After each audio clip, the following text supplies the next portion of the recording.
ஒருத்தன் ஒரு காட்டை தாண்டி பக்கத்துல இருக்கிற கிராமத்துக்கு ஒரு வேலையா போனான். அந்த வேலையை முடிக்கிறதுக்கு அவனுக்கு நேரம் ஆயிடுச்சு.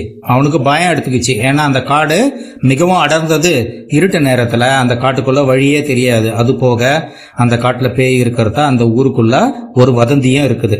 வெளிச்சம் இருக்கும் போதே காட்டை கடந்துடலான்னு அவன் வேக வேகமா நடந்துட்டு இருக்கான். ஆனா இருட்டி போச்சு. இருட்டுல அவனுக்கு வழியும் தெரியல. காட்டுல இருந்து வினோதமான சத்தங்கள் கேட்க ஆரம்பிச்சிடுச்சு. அவனுக்கு பேய் பயம் வந்துடுச்சு. அதனால வேக வேகமா ஓடினான். ஓடிக்கிட்டே இருந்தவனுக்கு தூரத்துல ஏதோ ஒரு வெளிச்சம் தெரிஞ்சுது. அந்த வெளிச்சத்தை பார்த்த உடனே அவனுக்கு ஒரு நிம்மதி. யாரோ வந்திருக்காங்க, நாம அவங்களோட உதவியை கேட்டு இந்த காட்டை விட்டு போயிடலான்ட்டு வேகமா ஓடுறான். ஆனா அங்க ஒரு பஸ் மட்டும் நின்றுட்டு இருக்கு.